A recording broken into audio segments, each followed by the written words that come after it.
What's a red flag in a job interview that says walk away? Story 1. When they try to offer you a salary that's lower than what they're offering. Like the job ad says 50K, 70K, but they try to offer you 40K. And they try to justify it by saying you're not experienced enough. Except you are experienced enough. You might even have more than enough experience. Answer. My husband went through an interview process where he confirmed multiple times that the pay was what was advertised, as it was on the high end for the field. Everything went great, and they offered him the job. Thankfully, he waited to put in his notice, because a week later the company called up and said they could only offer him the job at 50 less than they had initially offered. No reason given, just fudge you, take it or leave it. We have a friend who works in that department but doesn't have any say in the hiring process, who says they've been through about 10 people in the position. They tried to hire my husband in the year since he turned down the job. Most leave sobbing after a couple weeks. He still gets recruiting calls for the company, and rather than increasing the pay to accommodate turnover, he says the advertised salary drops by about 1 per hour every month, below what they actually finally offered him. Story 2. During one of my interviews, as I was talking to the hiring manager, I could tell he's a little sarcastic, power-tripping meanie. His assistant was sitting across from me, and he looked depressed, like he just wanted to quit on the spot. Sometimes the red flag is reading people's body language on how the boss enters the room. Answer. I had an interview like this a couple years ago. I decided a few minutes into the interview that I didn't want the job. The hiring manager bragged about how well written the job posting was and how it was impossible for me to have any questions about the job. He was incredibly offended when I asked questions about the job because the posting was, in fact, not well written and was very vague. Story 3. Years ago, I had the worst job ever. I worked 80 hours a week for a narcissistic boss who delighted in pitting one employee against another. What I should have asked in the interview was, how did this position open up? I found out later that my predecessor had committed tragic end at work. Answer. I like the sentiment, but unfortunately they will most likely already have a lie prepared to handle this and any other sensitive questions, and if they don't, they can always say they don't know, or they'll get back to you with that information, or they don't divulge that information due to confidentiality or whatever. Unfortunately, I think the more toxic the place, the more likely they are to be good at hiding it. All I can say is trust your instincts and look for inconsistencies. If they're come off as too slick, that could also be a red flag, but obviously it depends. Story 4. When they ask if I have any questions for them, I ask, what do you like about working here? If they take too long to answer or can't name anything, it's pretty much guaranteed I won't like working there. Story 5. I once answered a few questions at an interview as a record store manager, and their third question was, when can we schedule a lie detector test? Of course, not being an idiot and knowing that this is against state law, I jumped at the chance just for the experience. By the time it was over, they thought I was the Unabomber. Story 6. Had an interview for a sales position the other day, and they said they only hire women, because women are better at sales, am I right? I'm a woman, but IDC fudge that sexism. Comes off creepy as hell. Story 7. As an HR person, I'm gonna give you the best list you'll ever find on when to run away from my job. I worked at Fortune 500 companies and in small mom and pop shops, and worked with the EEOC and a labor board commission on both sides. And I can tell you that if it's a company that is trying to make money, and even non-profits, they are all the same. 1. We really like team players here. They are going to take advantage of you. 2. You were offered the job immediately to start tomorrow or that day. No one else will put up with the bull crap here, and we need bodies. 3. They do not post the job. Wage. They're trying to pay people less than what they can afford to. 4. We have no wiggle room in our budget for salary. That's a lie because most people are afraid of confrontation and it works. 5. They try to ask you how much you're currently making before giving you an offer. They are going to lowball you, and a company that doesn't see your value from the beginning never will. 6. We are like a family here. They mean the dysfunctional, abusive kind. 7. They beat and switch you for the job title and position available. Not only is kind of illegal, it shows integrity that's going to continue. On the 8, they are late to the interviews, specifically the hiring manager. This shows that the hiring managers are not communicating with HR properly, or they don't have time for interviews, which means your training is also most likely going to be disorganized while you're still accountable for everything. 9. They ask you probing questions like, what kind of music do you like to listen to? If it's a phone interview, these questions to help them determine your race and a potential discriminatory factor. 10. They ask questions related to the job, like, if you have a car. Most people don't know this is actually illegal. You're only allowed to ask job-related questions as they directly relate to the job. Asking if someone has a car can be used as a discriminatory factor because cars are considered financial privileges. Always answer with, I have reliable transportation. And if they ask you to elaborate, just reaffirm that I've always made it to where I need to go on time if you don't have a car. 11. Any discriminatory or sexist question, this should go without saying. 12. Being the only person of your gender in the workplace. This is usually the groundwork for a very biased situation or unfair treatment.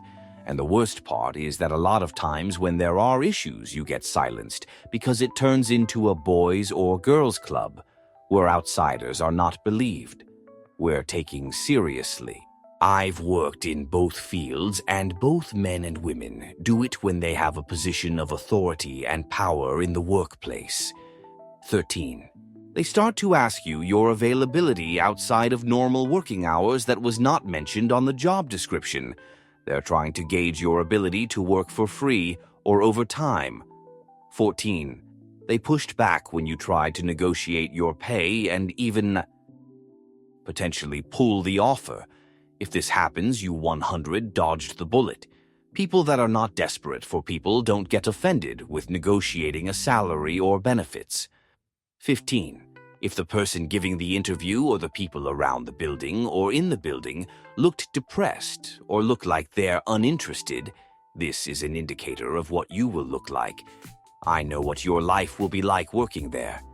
16. Check their reviews on Glassdoor prior to going to the interview.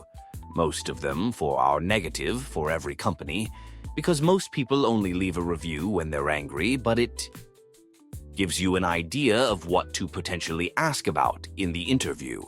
17. Ask them the average tenure of an employee at the company.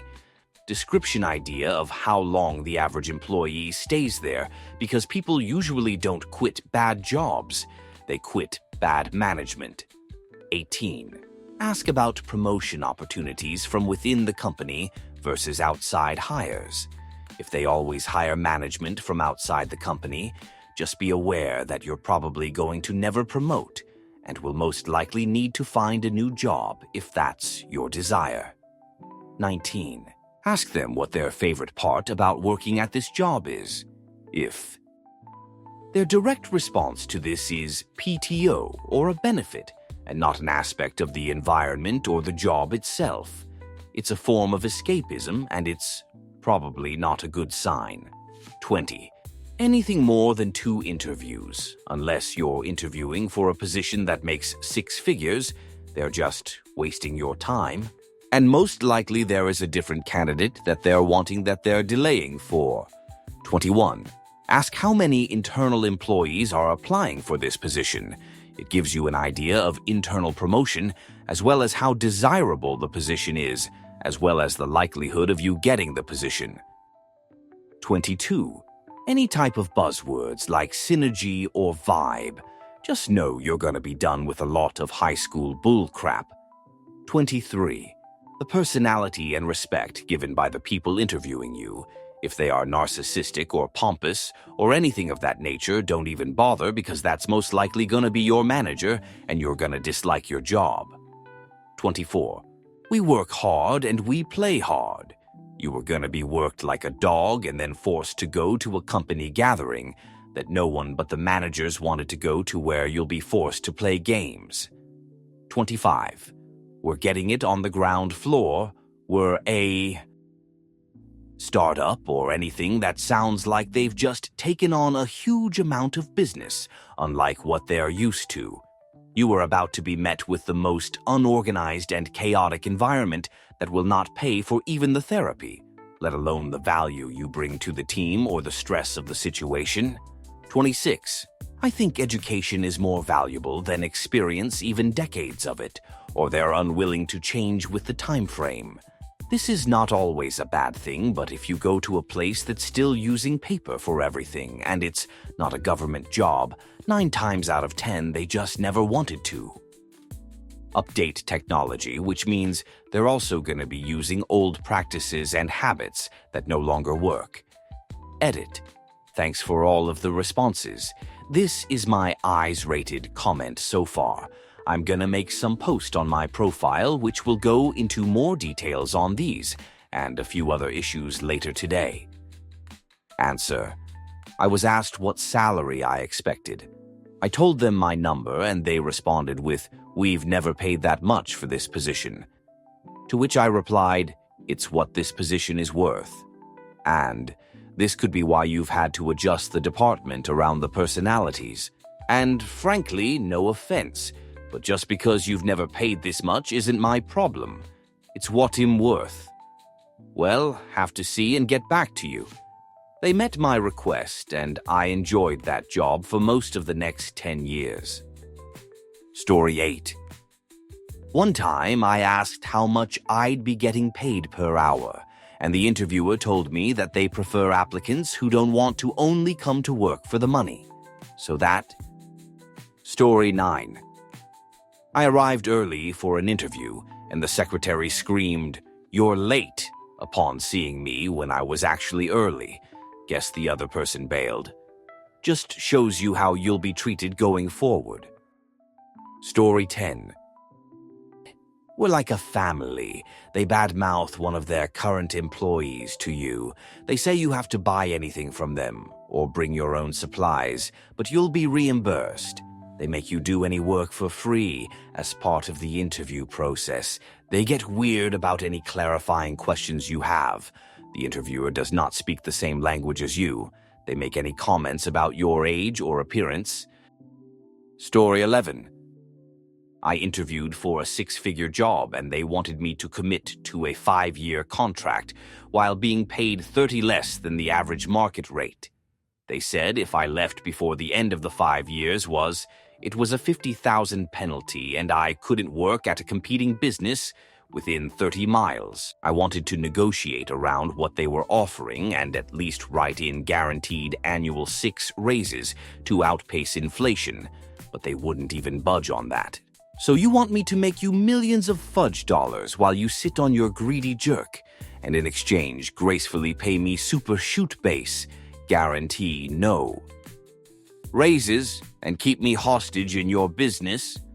I still can't fudge believe the recruiters seemed to try and talk me out of walking away when I said no. Story 12. They get your name wrong. They get your interview time wrong that they scheduled. They don't show up on time for your new interview time. They ask during the interview, which position are you applying for again? They make it obvious they are distracted doing something else on screen. And finally, all email communication is unprofessional with spelling errors and lols. Happened to me. I turned down the second interview I was offered, and the response I got was that the team was disappointed in my decision. Eloli. Story 13. A lot of questions about handling interpersonal drama. Like, a lot. One or two, fine. Primary focus of interview. There's some shoot going on there that is just not worth the stress. Story 14. I once interviewed for office assistant, where the interview seemed to center around my willingness and ability to make outbound sales calls. I withdrew my interest and ended the interview after clarifying they were talking about the opening I had applied to, which said nothing about sales enlisting. Story 15. I once showed up to an interview and they seemed surprised I was there, despite being my scheduled time to interview.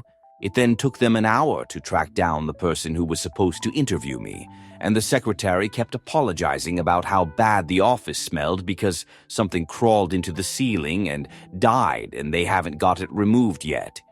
So yeah, there were some red flags for that place. Story 16. How do you feel about working in a small work environment? That means they're trying to operate with the least amount of employees as possible. Unless the pay is over 20 hours, since it's likely a hotel or motel, and I believe that's minimum wage for that field in Los Angeles County, just don't unless you're ready to fight for your time off. Story 17. If they do the office tour, a bunch of employees have only been working there less than a year. This very often means they treat employees like crap and/or the job sucks. Story 18. I remember seeing someone recently post a picture of a no contraception contract given to them by an employer as part of a new hire packet. Story 19. My favorite question to ask is, what is the biggest challenge my role can face? And what kind of support do I have to access so I can navigate those challenges? If they respond with, "Oh, there are no challenges here," it's pretty easy. Is a lie for one of two reasons. Either the interviewer knows what the problems are at the job and is lying to make the job look more attractive, or they are unaware of what the challenges are because HR or management is so toxic that none of the employees will actually come to them for help. Had a few jobs, once being a sales job that reposted the pain after 2 months, answer that there are no problems, therefore there is no support, because it's just that simple. I refused the offer. Had another one actually have to stop, think for a minute before they answered, and have me an example of a challenge and how the manager, would help in that case. Sure, it could be a made-up scenario, but TBH, half the answers I give them are completely made up too. For those tell us about a time you had a problem with a manager customer and how you dealt with it answers. Even a place like McDonald's has problems that an employee can face off the job. Story 20. One of my potential employers told me I had to shave my beard as it was unprofessional. I asked, do I look unprofessional? In a full suit, tie, etc. No, you don't. It's just, company culture. Bullet dodged. Answer. I started off at a company like this and refused to budge. I asked where it said that in the handbook, and it was the first time I've ever stood up for myself to an adult. It made everyone, including me, really uncomfortable. But they checked the handbook and actually found that was a rule for managers but not non-manager employees, which prompted a bunch of other guys to go from angry at me for having a beard to really happy with me for paving the way to grow their facial hair. Story 21. We are a highly dynamic, fast-paced environment where we look for employees to take initiative. Basically, they're gonna throw you into chaos without any help or proper training. We're family here. No, you leverage emotional blackmail to boost productivity and profits. Answer was looking at a manager role that aligned almost exactly to what I'd been doing, with a significant pay increase. It's a dynamic environment. There's a lot of spontaneous requests that come in, and Not everybody enjoys that. I work in a role industry wholly designed to service spontaneous requests and dynamic environments. When she began raising this as a concern and alluding to high turnover, I could just tell that the workplace was a total cluster fudge if professionals from my industry couldn't hack it. She said that there was a lot of ministerial pressure, and that implied to me that the manager would have lots of interference from above. People can work in areas where every day has a different problem to deal with if the workplace is set up properly for it. I do it every single day. If you are bleeding staff and want a new team leader who can fix it, you can't have people coming in over the top and resetting priorities. It was a big "thanks for your time, I'll have a think about it" as I was closing the tabs and scrolling through Seek.com mid-conversation. Story 22. If you are serious about a job offer, the offer itself should be accompanied by the specific details of not just the pay, but the benefits as well. Health insurances and retirement plans are 25% or more of total compensation. I should not have to find out on my first day of work that you only offer exchange plans and do not offer premium support. Acting crazy when I ask for details on all the types of compensation is a major red flag. Competitive is just not an acceptable answer. When you make an offer on a house, does your tender letter say you are willing to make a competitive amount? Without an actual number. In any other situation, you would be seen as an unserious tire kicker. Candidates deserve the same level of care and respect regarding the full financial impacts of what you are offering. Story 23. I was at a group test for a company, and the person flat out told us that we are not allowed to have personal cell phones at work. Okay, but then they proceeded to tell us that if someone called to get a hold of us by calling the company, that they wouldn't pass on any messages. I raised my hand and said I had a question. I asked them if someone called to let me know a loved one was in a serious car crash, if they would let me know.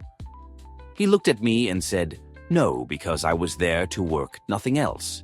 I stood up and started walking to the door. He asked me where I was going. I told him I am leaving. He was like, "We haven't started the test yet." I looked him in the eye and was told that nothing is more important than family, and if you won't tell me if a loved one was in a crash, then this is not a place for me. As I was walking out, there was a manager in the lobby. He asked me what was going on, and I told him. He got upset and asked me to please stay, and he will fix this. I said no thanks. If someone from HR tells you the job is more important than family, I am done. So technically, I didn't even have an interview, even though they called me a couple times to come back and do the test. I told them I wasn't interested both times and never heard from them again. Edit. This was about 2002 or 2003. Story 24. Yes, we offer remote work, but with crazy conditions to unravel. E.g., everyone is expected to sit in a video call all day, muted but camera on. And the person interviewing you goes, "In the office, my colleagues can see me through the glass walls. To me, this feels no different." Story 25. I had an interview start with the supervisor coming in hot, super cranky, saying he doesn't normal do interviews and didn't know what to ask, got annoyed and sent in a junior guy who really didn't know what to say. It was a complete waste of both our time and showed how disorganized the place was. It was a multinational bank and financial services company, but they lacked any formality or clarity in that introduction. Another place I interviewed immediately wanted me to take a test before I met the boss. Questions included some basic math, but others were strange, like every good dog has a select. One option, bone, water dish, house, collar. It was so friggin' weird. Finally, I got to have a conversation with the boss, and I swear all he did for 45 minutes was talk endlessly about the job and what he didn't like. When the next boss walked in, he had nothing to say, to which I responded, "That's okay, I think the other guy spoke enough for both of us." He had a good laugh. I shook his hand and thanked him for his time, and wished him luck on his continued search. I didn't even want to consider an offer from that loony bin. Story 26. Them asking you for money. Any job that requires you to pay them any kind of fee or reimbursement for supplies is a scam. Don't walk away, run away. Story 27. I was asked to review their company's latest brand video, highlighting their past year's success and all the great clients they worked with. "Anything else you want to add?" I was asked after presenting my notes. "That's everything," I said. "So nothing else then?" the VP of the company asked. I felt pressed, so I called out a mistake in the video, which was on their site, as well as published online and across TVCTV. "There's still filler text, lorem ipsum, in 2 spots," I said. Their CMO stood up and swore at me, calling me a liar. I calmly asked them to play back the video and pointed it. Out. VP nods. CMO storms out. I got a job offer 3 days later. I declined it based on the temperature tantrum. Their HR director was dumbfounded at my reason. Story 28. If they start talking about religion in your interview. I applied for a job at a chicken salad chain, and they said God is always watching you, but especially in our restaurant. Story 29. When they don't want to talk about pay, company culture, or why the previous person in the position left. Story 30. This may be specific to IT, but let's contract a little side assignment. The recruiter doesn't have to know. Story 31. When a guy who is gonna be audited is doing the final interview for an internal auditor position, it was fudge hilarious. Story 32. Sales manager said that during our next interview, he wants to see my customer list and how much business L will bring. L got up, said no thanks, and left the interview never to return. Story 33. I went to an interview a few days ago. They flat out told me, if you talk about your salary with other people here and you're caught, you'll be fired. Never went back. Story 34. This one's for younger people. If you have to pay money out of pocket for it, it's probably not a job. If you have to pay for training or to cover the initial cost of something or other, it might be normal to pay for a uniform or something, but even that should be able to be deducted from your